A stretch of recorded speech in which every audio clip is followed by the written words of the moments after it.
তখন শ্যাডো ওই সুযোগে সকলকেই বন্দি করে ফেলে আর ডক্টর রোবটনিক একা উপস্থিত হয় তার গ্র্যান্ডফাদার জেরাল্ড রোবটনিকের সম্মুখে, যাকে দেখে আইভো রোবটনিক পুরোপুরি হতবাক হয়ে যায়, কারণ তার গ্র্যান্ডফাদারকে পুরোপুরি তার মতো দেখতে। যদিও তার এই হতবাক অবস্থা কেটে যায় যখন জেরাল্ড নিজেকে তার দাদু হিসাবে পরিচয় করায়। ফলে আইভো এবং জেরাল্ড নিমেষেই দুজন একত্রিত হয়ে পড়ে আর তারপর বন্দী হওয়া সনিক, নাকলস এবং টেইলসের সম্মুখে উপস্থিত হয়ে তাদের কাছে থাকা সেই বিশেষ কার্ডটিও হাসিল করে ফেলে। কিন্তু প্রশ্ন হলো তারা এই কার্ড নিয়ে কি করবে? এইখানেই ডক্টর জেরাল্ডের থেকে আমরা জানতে পারি কারাগার থেকে মুক্তি পাওয়ার জন্য ডক্টর জেরাল্ড JUN এর জন্য একটি স্পেশাল শক্তিশালী হাতিয়ারের ডিজাইন করে দিয়েছিল, যে হাতিয়ারের মাধ্যমে মহাকাশ থেকে পৃথিবীর নির্দিষ্ট কোনো একটি জায়গা সম্পূর্ণই ধ্বংস করে দেওয়া যাবে। আর সেই হাতিয়ার এই কার্ডের মাধ্যমেই অন হবে। কিন্তু প্রবলেম হলো ওই হাতিয়ারটি চালু করতে এই রকম দুটি কার্ড লাগবে, যার আরেকটি কার্ড রয়েছে JUN এর হেডকোয়ার্টারে। তাই এর পরবর্তীতে ওই হেডকোয়ার্টার থেকে আরেকটি কার্ড উদ্ধার করে ওই হাতিয়ারের মাধ্যমে JUN এরই হেডকোয়ার্টার সম্পূর্ণ ধ্বংস করে দেবে। তাহলেই তাদের প্রতিশোধ কমপ্লিট হবে, কারণ জেরাল্ডের নাতনি এবং শ্যাডোর বন্ধু মারিয়া মারা গেছে ওই JUN এর কারণেই। যাই হোক, এর পরবর্তীতে ওই দ্বিতীয় কার্ড উদ্ধার করার জন্য শ্যাডো, দুই রোবটনিক এবং স্টোন সকলেই এই স্থান থেকে চলে যায় এবং বন্দী থাকা সনিক, নাকলস এবং টেইলসের জন্য একটি ক্ষুদ্র ব্ল্যাক হোল এই স্থানে সৃষ্টি করে যায়, যাতে ওই ব্ল্যাক হোলের মাধ্যমেই তারা সকলে নিশ্চিহ্ন হয়ে যায়। কিন্তু সৌভাগ্যবশত টিম সনিক একটি রিং পোর্টালের মাধ্যমে কোনো প্রকারে সেই স্থান থেকে পালিয়ে বাঁচে আর তারপর সোজা টম এবং ম্যাডির সম্মুখে উপস্থিত হয়ে একটি বিশেষ কাজের জন্য তাদেরকে হেল্প করতে বলে। আসলে সনিক চাইছিল JUN এর হেডকোয়ার্টারে থাকা আরেকটি কার্ড জেরাল্ড যাতে উদ্ধার করতে না পারে, মানে ওই কার্ড আগে থেকেই সনিক যাতে সরিয়ে ফেলতে পারে, তাহলে জেরাল্ড আর ওই হাতিয়ার ব্যবহার করতে পারবে না। কিন্তু প্রবলেম হলো JUN এর হেডকোয়ার্টারে বাইরের কেউ কখনোই প্রবেশ করতে পারবে না, কারণ একটি অদৃশ্য শিল্ড অল টাইম ওই হেডকোয়ার্টারকে বাইরে থেকে সুরক্ষা করছে। তাই সনিক টম এবং ম্যাডিকে ওই হেডকোয়ার্টারে প্রবেশ করে সেখানকার সিকিউরিটি সিস্টেম হ্যাক করার জন্য সাহায্য করতে বলে। ফলে টিম সনিকের কথা মতোই টম এবং ম্যাডি একটি বিশেষ উপায়ে তাদের রূপ পরিবর্তন করে ওই হেডকোয়ার্টারে প্রবেশ করে একটি পেন ড্রাইভ নির্দিষ্ট জায়গায় লাগিয়ে দেয়, যার পর টেইলস ওই হেডকোয়ার্টারের সিকিউরিটি সিস্টেম হ্যাক করে সেই শিল্ড অফ করে দিলে সনিক অনায়াসে ওই হেডকোয়ার্টারের ভিতরে প্রবেশ করে।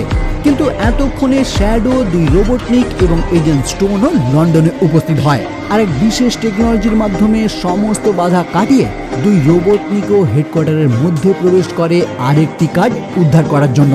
কিন্তু দুর্ভাগ্যের বিষয় সর্বশেষ পর্যায়ে সনিক এবং দুই রোবটনিক ওই কার্ড উদ্ধার করার আগে ফেঁসে যায় এবং ক্ষণিকের মধ্যেই JUN এর ডিরেক্টর মিস রকওয়েল তাদেরকে বন্দি করার জন্য ওই স্থানে উপস্থিত হয়।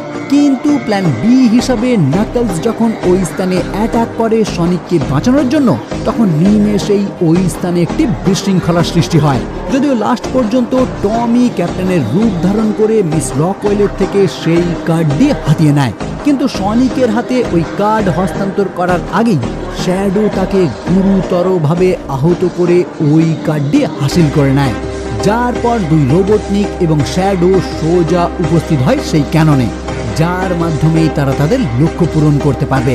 আর এইদিকে সনিক যখন তার দত্তক পিতা টমকে এইরকম গুরুতর আহত অবস্থায় দেখতে পায়, তখনই তার মাথায় আগুন জ্বলে ওঠে এবং সেই রাগেই সে টেইলস এবং নাকলসের থেকে আলাদা হয়ে মাস্টার এমারাল্ড চুরি করে তার মাধ্যমেই আবারও সুপার সনিকে রূপান্তরিত হয়, কারণ যে কোনো উপায়ে সে এখন শ্যাডোর থেকে বদলা নিতে চায়। ওইদিকে দেখা যায় এতক্ষণে সেই কার্ড ব্যবহার করে ওই ক্যানন তারা লঞ্চ করে ফেলে আর তারপর শ্যাডোর পাওয়ার ব্যবহার করে ওই ক্যাননের কোর সিস্টেম চার্জ করতে শুরু করে, যাতে আর কিছুক্ষণের মধ্যেই এই হাতিয়ারের সাহায্যে পুরো পৃথিবী তারা ধ্বংস করে দিতে পারে। কিন্তু এই পর্যায়ে এসে ডক্টর রোবটনিক যখন জানতে পারে তার গ্র্যান্ডফাদার পুরো পৃথিবী ধ্বংস করে দিতে চাইছে, তখন সে ওই মুহূর্তেই তার গ্র্যান্ডফাদারের বিরুদ্ধে চলে যায়, কারণ সে চায় ক্ষমতার মাধ্যমে সবার উপর রাজত্ব করতে, পৃথিবীকে ধ্বংস করতে না। ফলে তারা দুজনেই একে অপরের বিরুদ্ধে লড়াই করতে শুরু করে এদিকে সুপার সনিকও শ্যাডোকে ওই ক্যানন থেকে বাইরে বের করে তার সঙ্গে লড়াই করতে শুরু করে। যদিও লড়াইয়ের মাঝে শ্যাডো মাস্টার অ্যামারেলসের শক্তি শোষণ করে সুপার পাওয়ারে পরিণত হয়, কিন্তু লাস্ট পর্যন্ত সনিকের হাতে সে পরাজিত হয়। কিন্তু সনিক তাকে প্রাণে হত্যা না করে ছেড়ে দেয়, কারণ সনিকের মনে হয় প্রতিশোধের মাধ্যমে কখনোই জয়ী হওয়া যায় না। আর এই একটি কথাই শ্যাডোর মন সম্পূর্ণরূপে বদলে দেয়। ফলে পরবর্তীতেই ওই ক্যাননকে থামানোর জন্য সনিকের সঙ্গে শ্যাডো রওনা হয় সেই দিকে। কিন্তু এই দিকে দেখা যায় আইভো যখন জেরাল্ডের সঙ্গে লড়াই করছে এই সমস্ত কিছু থামানোর জন্য, জেরাল্ড তখন চালাকি করে এই ক্যাননের কমান্ড কনসোলটি ধ্বংস করে দেয়, যাতে আইভো আর কোনো উপায় সেটা থামাতে না পারে।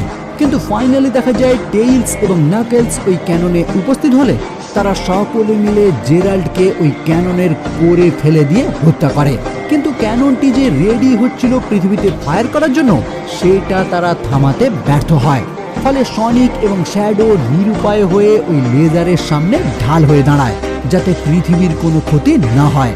এদিকে রোবটনিক ওই লেজার বন্ধ করতে না পারলেও কোনো ক্রমে ওই ক্যাননটিকে তারা সকলে মিলে স্থানান্তরিত করতে শুরু করে। ফলে লেজারের টার্গেটও ধীরে ধীরে পৃথিবী থেকে অন্যদিকে সরে যায়। কিন্তু এই সবের মধ্যে সনিক জ্ঞান হারিয়ে পতিত হতে শুরু করে, যেটা দেখে টেইলস এবং নাকেলস ওই ক্যানন থেকে রওনা হয়ে একটি রিং পোর্টাল ব্যবহার করে সনিককে অক্ষত অবস্থায় পৃথিবীতে ফিরিয়ে আনে। ওইদিকে দেখা যায় ক্যাননের কোর পাওয়ার ডিসব্যালেন্স হতে শুরু করলে শ্যাডো এবং রোবটনিক কোনো রকম ভাবে সেটাকে পৃথিবী থেকে দূরে নিয়ে যেতে শুরু করে, যাতে ওই ক্যাননটি ধ্বংস হয়ে গেলেও পৃথিবীর কোনো ক্ষতি না হয়। কিন্তু লাস্ট পর্যন্ত দেখা যায় ওই ক্যাননের সাথে সাথে রোবটনিক এবং শ্যাডো দুজনেই ধ্বংস হয়ে যায়।